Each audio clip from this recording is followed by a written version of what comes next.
Thank you, Mr. Chairman, and I apologize in advance if I go a little long, but I have a lot of things to cover. But first, I too want to congratulate Governor Raimondo on being nominated to be Secretary of Commerce. I too am excited about her nomination and the fact that she has both public and private sector experience. I think that this will be a big help to us and to the Biden administration as we work on a variety of commerce issues, from trade, competition, economic stability, growing opportunities for all Americans.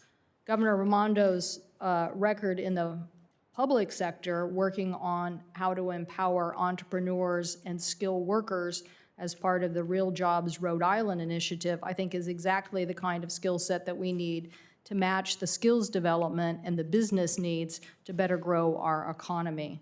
I too am grateful for her understanding of important issues as it relates to both science and to fisheries. Having a great deal of understanding of oceans, fisheries, and the investment in science, I think, will greatly help us at the Department of Commerce, where the budget oversight is a very big task of the Secretary of Commerce. And as we have, I think, more than a dozen members of this committee, including you, Mr. Chairman, who these maritime, oceans, and fisheries issues are very big issues, particularly in a changing climate. Couldn't come at a better time to have a Secretary of Commerce who really does understand fish issues. So I appreciate that about her. And I appreciate that she will lead the agency in making decisions based on science and data that will help our economy grow in the future, everything from these oceans issues and fisheries to spectrum and space issues. I hope that she will speak out today and say that she opposes any kind of censorship of scientific information at the Department of NOAA and fully expects to hear from scientists on these important issues. We in the Pacific Northwest know that we can't always agree on issues, but we know we can agree on science, and that's why science needs to continue to prevail. Also, we need to make sure that this issue of spectrum and the issues related to spectrum are important. Well, let me actually for a second go back to the science of fisheries issues for a second. There are a whole host of issues where we need smart strategies on salmon recovery, stormwater and habitat investments.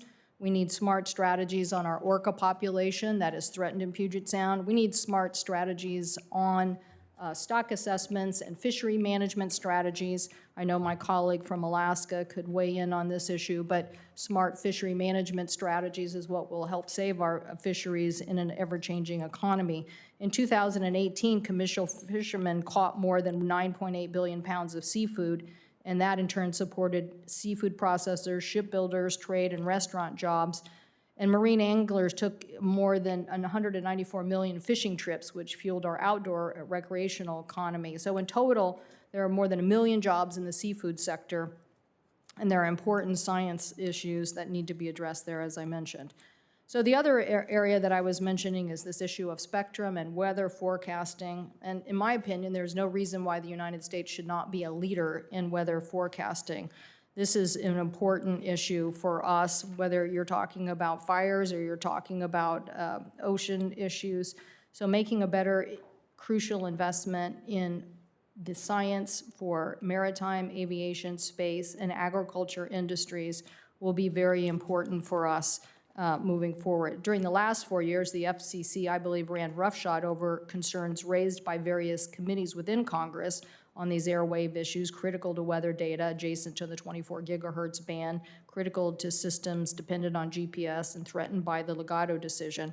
So I'm hoping that a Commerce Secretary will take these issues and help the administration prioritize how we can get on the same page, and also work with us on these important issues of national security. The chairman worked so hard on the issues of Huawei and rip and replace and making sure that the American infrastructure was going to be secure from the future of threats and violations.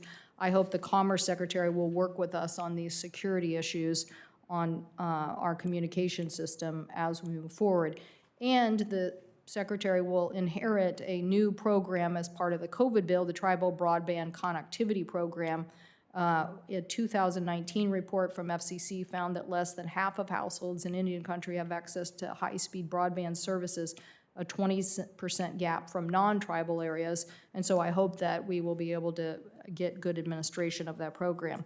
As the chairman mentioned, one of the key responsibilities will be in response to the larger COVID pandemic in the country and what we should do about it. I hope that the Secretary of Commerce will play an important role in strengthening our economy, in trying to defeat the pandemic and recover from its economic impacts. I think this is a critical job of the Commerce Secretary as we continue to see the impacts of COVID on our economy. Again, seafood exports dropped by 31% since 2020 and 44% since February of 2020. So all of our sectors have been impacted, and Congress has appropriated $600 million in fisheries assistance for state and tribal needs, but so far the fishermen in our state have yet to receive $1 from this program. So I hope that we can get her assistance in implementing and moving forward on this, as well as working with us on other aspects of COVID relief package moving forward, particularly in the area of manufacturing. I know my colleague from Kansas, Senator Moran, and I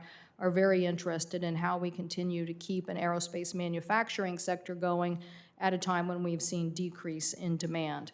And the COVID pandemic will also have to help us deal with minority-owned businesses who were greatly impacted by the pandemic and have received less help and support. So the Office of Minority Business Development, I believe, is an agency that can help focus us on these issues. And the Department of Commerce, I think, continues to have a leadership role in our competitiveness as a nation. I hope that we will continue to look at this issue of competitiveness. In my state, 1 in 4 jobs are related to trade, and I hope that the Secretary and the administration will make a goal for export advancement. Increasing exports is a great way to grow our economy. The last Democratic administration had a goal of increasing exports 50% over a 5-year window and came pretty close to making that. I hope that we will continue to move our trade export agenda and that the Secretary of Commerce will help on that. And then lastly, the census. We don't need a politicization of the census. We need accurate data and information. For every 100 households missed in the 2020 census, the state could lose up to $5.8 million. So we need to get this right because children and veterans and seniors and families are dependent on how this formula works.